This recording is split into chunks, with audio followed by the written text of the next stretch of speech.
I mean, I think this is a conversation of this country, but also globally. I think it's also been consistent with what Twitter has been and the conversations that we've carried for 10 years. One of the reasons that I went to Ferguson in the first place is, number one. You went to Ferguson during the first set of protests? Yes, during the first set of protests, 10 days after Michael Brown was shot. And I went for a few reasons. One, it's my home. I'm from St. Louis, and this felt important. And I wanted to witness what was happening, and I wanted to understand because, over the past 9 years, we saw so many acts of activism and revolution and questioning carried out through Twitter, and the conversation carried out through Twitter, but it was always somewhere around the world. It was never this close to home, and I just felt I had to be there. I had to bear witness to what was happening. A lot of people in this room, a lot of people who run companies, whether they're technology companies or any others, want to avoid any kind of political statement, any kind of political alignment. What was the reaction? You were chairman of Twitter when you went out there. You were CEO of Square when you went out there. What was the input, if any, from the people you work with, your investors, your board, when you said, I'm going to Ferguson, I'm going to go march? I think it was a little bit of a tough time at Square at the time, and there's never a good time for these things, but you have to make time for what matters and what's most meaningful. And while there was some initial negative reaction in Square, because I was spending time away from the company, and I was going back home and participating in this, and immediately I think the first reaction was why, and then I sent a very long email to the company about why. And the company understood the next day, and I think there was, an acknowledgement, and there was also a sense of this is important, and we're proud of this. But it takes time, and it takes explaining, and it takes just answering that question why. And was there pushback from protesters on the ground saying, "What's the Twitter guy dropping in? What's this guy parachuting in here?" Honestly, I think nobody knew who he was, so it was fine. Jack, I'd love to know what, I'll put you on the spot. Obviously, you're failing as an interview, and he's just going to take control. No, I want to know, though. I want to know what, talk to me. People think that Twitter is not as safe as it could be, that the platform isn't a platform that is safe for women, safe for minorities of any status. What are you guys doing to make Before we get there, DeRay, how many people have you blocked? 19,000. How do you block 19,000 people on One Twitter? at a time. One at a time. You're spending your time block, and why did you do it? Yeah, I get death threats. So I did the screening of the Panthers documentary in Baltimore, and somebody tweeted and they were going to shoot me. And the police came, they shut down the movie theater at 1 o'clock in the afternoon. So those things are real and they happen, and that's not fun to experience. So there are a lot of people out there who are not particularly, kind that are on the platform. But I think about Twitter as Twitter to me is like the friend that's always awake, which is the joyful part of it. But it's also like somebody standing on the corner having conversation, and you can't control who stands on corners. And it's someone yelling at you.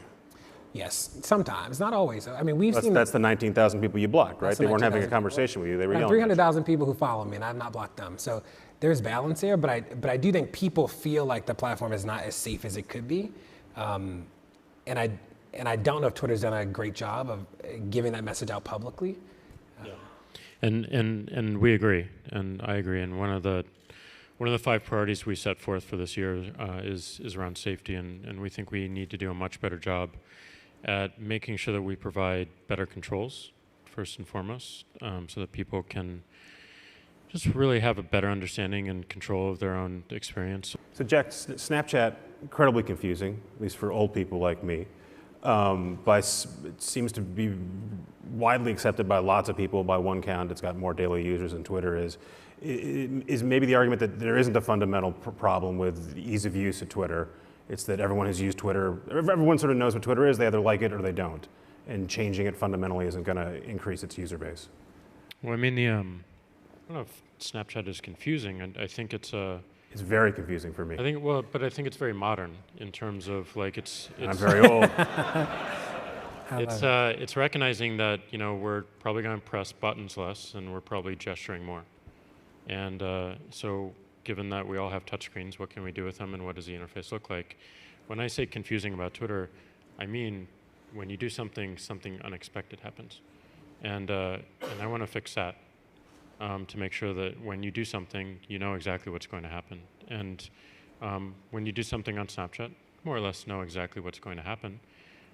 But finding out how to do that thing might be a little bit challenging for some. But I think it's definitely where the experience is going, and I think we all need to recognize that as well. I don't find that confusing, but the thing I do want to fix is make sure that when people see Twitter, they know exactly how to use it. Big discussion in the last couple of weeks about Facebook and there's a conservative bias, and you heard Cheryl earlier, and everyone from Facebook strenuously saying, look, there's no bias, we love everyone from every political stripe equally. Does a platform have to be neutral? I think a platform is best when it carries every voice. And you carry every voice, but you've got an opinion. You're wearing a Stay Woke shirt. You went out and protested in Ferguson. Yeah. Your politics, it seems like we could identify what some of your politics are. Yeah, and I'm an individual as well. I use a platform, and I do believe we need to build a platform that respects and amplifies every voice in a way that the world needs to hear it. And I trust that the world will amplify and they'll retweet and have conversations where appropriate, and wherever that attention diverts in real time is where it's needed. So I think a platform, in order to be a platform, has to be free to every opinion and every voice. And I think we need to hear them all. I think we need to hear every extreme to find the balance. It's all about finding the balance. DeRay, what do you make of the fact that the platform you love, it's important to your work, it's important to you personally, is also Donald Trump's platform, or one of his two main platforms? It is Donald's platform. I agree with Jack. I think that it is better when we are exposed to as many ideas as possible. Not that I want to always be in proximity to them, right? So I'm not retweeting much of what Donald says, or The Blaze, or Breitbart, or the National Review, which none of those places like me. But it's important that they exist, and that makes sense to me. And again, I think the question is how do we invite more people into the conversation? For us, again, protest was this idea of telling the truth in public. And it was important that people who otherwise would not have a platform to be heard, were heard, and we got that. And that was really powerful. And I think that the platform needs to continue to do that. How long are you giving yourself to turn the company around?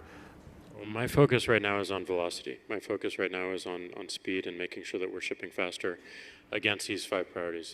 That's what's in our control. So to me, the matter of time is really making sure that we make every single day matter, and that we're actually working on something that is focused, that is really helping and serving the use cases that we know Twitter is strong at. And the number one is showing what's happening now, that real-time, live, first nature, that breaking news aspect. I think people turn to Twitter first. And number two is around conversation, and people finding conversation, finding community, finding topics that they're interested in, having them in public so we can all benefit from what those conversations those are. And that is the essence of the live nature of what we are. So it's, to me, what matters most and where I want to show the meaningful progress is how quickly we can ship against those, and how we can show that we provide daily utility to people, that they can pick it up every single day and actually get value out of it. So you can make small tweaks, you can make big tweaks. At some point, you're going to have a report card, right? You have quarterly report cards. At what point do you go, look, I told you this worked? Or what point do you go, it didn't work, we gotta wave the white flag? We have a report card every single day. It's how many people are using our platform, how many people are valuing it. Speaking of the governor, you ran for mayor of Baltimore. I did. Backing from some people in this room, including Reed Hastings, gave you money. Didn't do well, right? Yeah, didn't win. Came in what, 6th? Yeah. Why'd you run? Yeah, because I think that, again, the inside outside, we have to be in positions of power, and we have to push from the outside. And we did do some cool stuff. We raised, Bernie's fundraisers were mine, and we raised more money on Twitter than even Bernie can. There were some days where we'd average over $1,000 a tweet, things like that, which was really powerful. One of the only campaigns in the country, we had donations from all 50 states. I raised over $300,000 in 70 days, which is hard for local races, and most of it was small dollar donors. Jack and other people gave, but again, the average donor size was $50. You're going to run for something else again? Maybe I'll go work at Twitter. I don't know. Or maybe you are CEO of 2 publicly traded companies. One needs a lot of help right now, Twitter. One seems to be in better shape. We just talked about the bench strength at Square. Are you still spending your time equally between both companies? Yeah. I balance my time. They're across the street. Shouldn't you spend more time at Twitter? You know, to me, it's just what you actually do with the time. And I think I have prioritized the conversations in a way that we're focused on the most meaningful things, the things that matter the most in the time that we have. And I want to make sure that we're building a company that we trust our people to make the right decisions. And my job there is the framework, what we're focused on, why we're focused on it, what our purpose is, and then the accountability of are we doing the right things, and are they actually showing the results. And you know, I'm focused on growth of usage, and we showed that in our last earnings report. So this shirt says "Stay woke," and to me, my interpretation of what it means, and this has evolved a little bit over time, is really being aware and staying aware and keep questioning. It's being awake and eyes wide open around what's happening in the world, and we saw that in Ferguson. I think the thing that I didn't really consider before I went there, that I saw on the ground, was what you see behind the camera and on the television. What you see on the television screen versus what's actually happened behind the camera. And it was just amazing for me to see, especially at night, the press run around West Florissant and how they were telling the stories, and actually how the protesters were having conversations with them about what stories they were telling and where the focus was, and the focus inappropriately on the wrong things.